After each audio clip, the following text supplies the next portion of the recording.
Olá, gente, tudo bem? Professora Mariana Trivelloni aqui, e hoje nós vamos para mais uma aula do nosso curso de Direito Civil Descomplicado aqui da Cultive. Hoje nós vamos começar a falar sobre direito das sucessões.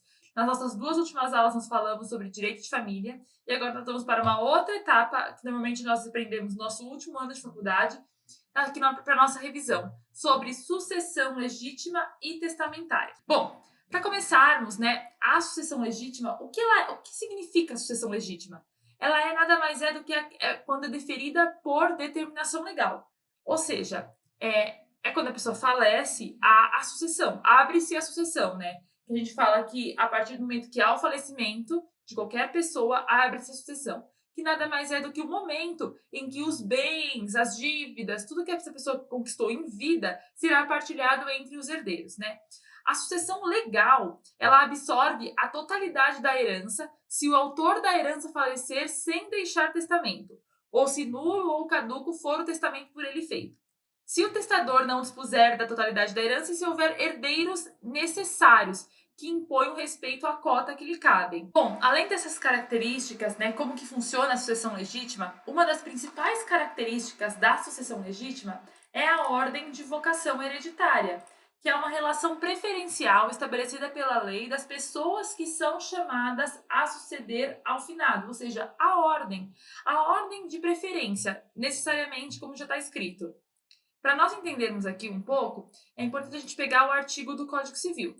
A ordem de vocação hereditária está prevista no artigo 1829 do Código Civil, que diz que a sucessão legítima defere-se na seguinte ordem. Então, vamos lá. Como que a gente vai falar sobre a sucessão legítima? Que em relação, só funciona em casos que, por exemplo, a parte não deixou testamento, em que o testamento é nulo, válido, tem herdeiros, enfim, já conversamos um pouquinho antes. Mas, enfim, primeiro, aos descendentes, em concorrência com o cônjuge sobrevivente, salvo se casado este com o falecido no regime da comunhão universal, ou na separação obrigatória de bens, ou se, no regime da comunhão parcial, o autor da herança não houver deixado bens particulares.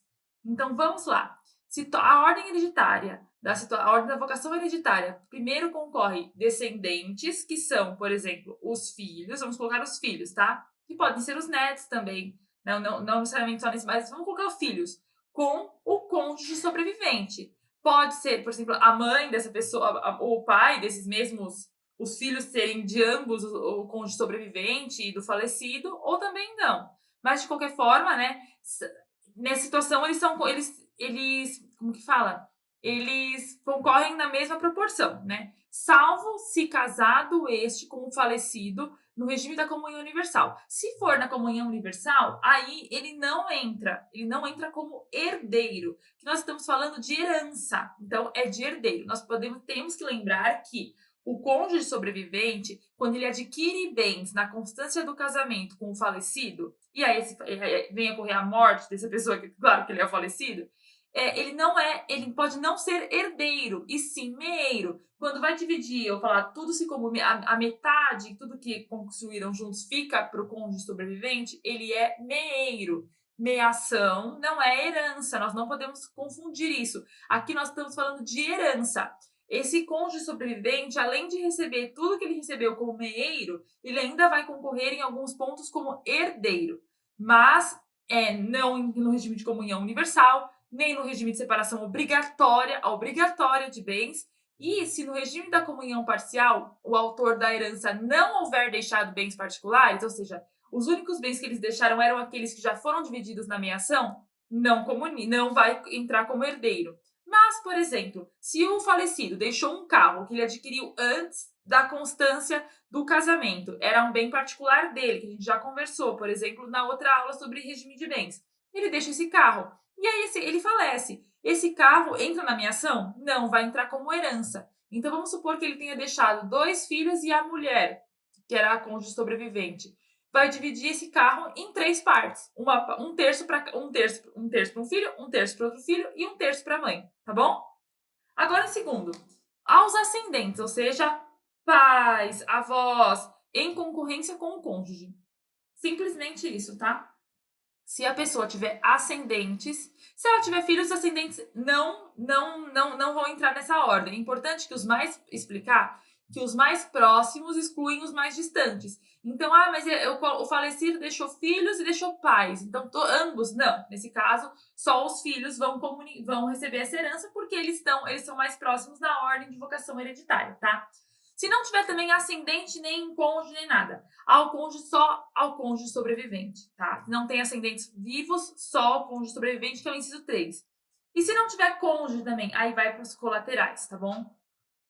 Então é isso. Essas são a ordem de vocação hereditária que a gente está conversando aqui. Existem outros artigos, né, que falam sobre o artigo 1830, por exemplo, que somente é reconhecido o direito sucessório ao cônjuge sobrevivente se, ao tempo da morte do outro, não estavam separados judicialmente. É bom a gente destacar que ainda, apesar de a separação ter sido afastada, esse instituto da separação, ela ainda existe no código, né? Então, podem existir pessoas que há anos atrás se separaram judicialmente e mantêm a separação até hoje. Então, nem separados de fato há mais de 2 anos, salvo prova, neste caso, de que essa convivência se tornara impossível sem culpa do sobrevivente, tá? Então é importante destacar isso também, né? Ao cônjuge sobrevivente, qualquer que seja o regime de bens, será assegurado, esse é o artigo 1831, será assegurado, sem prejuízo da participação que lhe caiba na herança, o direito real de habitação relativamente ao imóvel destinado à residência da família, desde que seja o único daquela natureza a inventariar. Isso é importantíssimo. O direito real de habitação é um dos temas muito importantes, que é o seguinte: o cônjuge sobrevivente, a mulher sobreviveu, o marido faleceu e eles deixaram uma casa.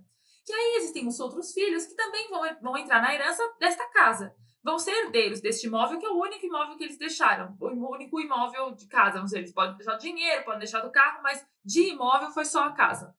E aí eles querem vender a casa, a mãe não quer por algum motivo. E aí eles falam assim, tudo bem, então a gente vai cobrar aluguel da senhora, que a senhora não quer vender, então a senhora vai pagar a nossa parte de aluguel, por exemplo. Porque ela tem o direito real de habitação. E em muitos casos, existindo esse direito real de habitação, ela não tem que pagar nenhum aluguel para eles. É porque ela tem o direito de morar na casa, porque era o único bem dela, para ela sobreviver, por questão de sobrevivência. Então, esse é o direito real de habitação, tá? É muito discutido. Sempre quando há falecimento de um cônjuge ou de alguém da família, sempre há, e deixa bens, sempre há discussão no direito real de habitação do cônjuge sobrevivente, tá? Aqui também é importante o artigo 1832, que fala, né, que em concorrência com os descendentes, caberá ao cônjuge quinhão igual ao dos que sucederem por cabeça, ou seja, aqueles que não sucedem por representação. Eles não estão representando ninguém, eles estão recebendo por direito próprio, né? Não podendo a sua cota ser inferior à 4ª parte da herança, se for ascendente dos herdeiros com que concorrer. Ou seja, se ele for pai também daquelas pessoas que são herdeiras, dos filhos, vamos supor, os filhos são bilaterais, são dos dois, o cônjuge sobrevivente não pode ficar com menos que a 4ª parte. E se tiver 10 filhos, 10 herdeiros e o cônjuge? Vai ser resguardado ao cônjuge 1/4, que é a 4ª parte, e o restante, os outros 3/4 da herança, serão divididos entre as 10 pessoas igualmente. É importante a gente destacar isso, tá? Vamos seguir aqui o slide. Aqui a gente já falou sobre a parte principal da sucessão legal. Agora nós vamos para a parte da sucessão testamentária. A sucessão testamentária, ela é a transmissão dos bens ou decujos que se opera por ato de última vontade, revestido da solenidade exigida por lei, prevalecendo as disposições normativas naquilo que for ius cogens, bem como no que for omisso o testamento. Ou seja, acontece sucessão legal por meio da lei, por meio da vocação hereditária. Já a sucessão testamentária acontece quando há testamento. Quando o falecido deixou o testamento, acontece a sucessão testamentária. O testamento, ele é um ato personalíssimo, ou seja, só a pessoa, o falecido, a pessoa responsável pelos bens que pode fazer. Eu não posso fazer pelo outro um testamento. E ele é revogável quando a pessoa revoga dentro da vida, né? Vamos dizer assim, enquanto viva ela estiver, pelo qual alguém, de conformidade com a lei, não só dispõe para depois de sua morte no todo ou em parte de seu patrimônio, mas também fazer estipulações. Ele determina: eu quero que a minha caneta Montblanc seja indicada para o meu sobrinho neto, por exemplo. Isso é uma estipulação de um legado, que a gente vai conversar um pouquinho mais para frente sobre isso, que é quando se deixa bens para outra pessoa e não dinheiro, tá? Mas é importante a gente entender aqui o que é a sucessão testamentária, que ela acontece só por meio do testamento. Antes de a gente entender que o testamento ele possui algumas características, né? Bom, aqui para nós falarmos das características do testamento, é importante a gente destacar que ele é unilateral, ou seja, a única vontade que é preservada e é falada é do testador, que é a pessoa que faz o testamento. Então, não há bilateralidade no testamento, não existe isso, é só do testador a vontade. Ele é gratuito também, por quê? Porque ele não se exige nenhuma contraprestação ou pagamento por parte dos herdeiros, né, dos beneficiários, ou seja, não existe contraprestação, igual num contrato, por exemplo, eu dou uma coisa, você me dá outra, eu te pago e eu recebo o dinheiro. Não, ele é gratuito, né? Ele não há qualquer obrigação por parte dos contemplados de fornecer algo em troca. Ele é solene, né? Ele significa que ele deve seguir rigorosamente as formalidades exigidas pela lei, né? Na modalidade escolhida, que a gente já vai explicar também. E ele também ele produz efeitos causa-mortes, que é um ato que produz efeitos exclusivamente após a morte do testador. A gente não, é igual ao inventário, que a gente não consegue abrir o inventário em vida, a gente também não consegue respeitar a manifestação de vontade do testador em vida, só quando ele falece, tá bom? Então é importante a gente relembrar essas características do testamento. Vamos seguir. Bom, para falar um pouquinho sobre as formas de testamento, nós temos as 3 formas mais comuns, mais ordinárias, e o testamento de forma especial. Primeiro nós temos o testamento público.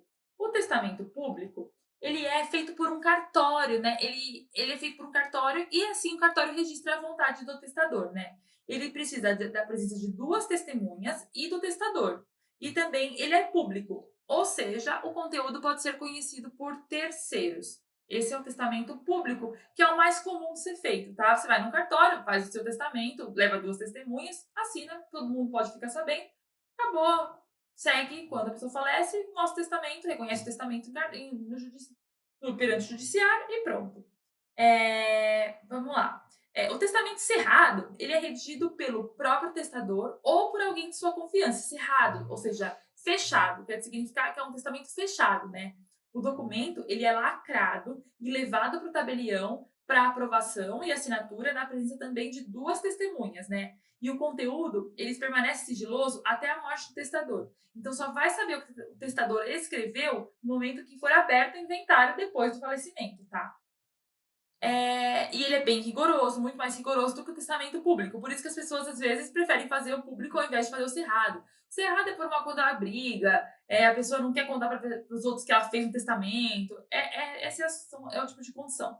Já o testamento particular, ele é escrito e assinado pelo próprio testador, na presença de 3 testemunhas que também assinam.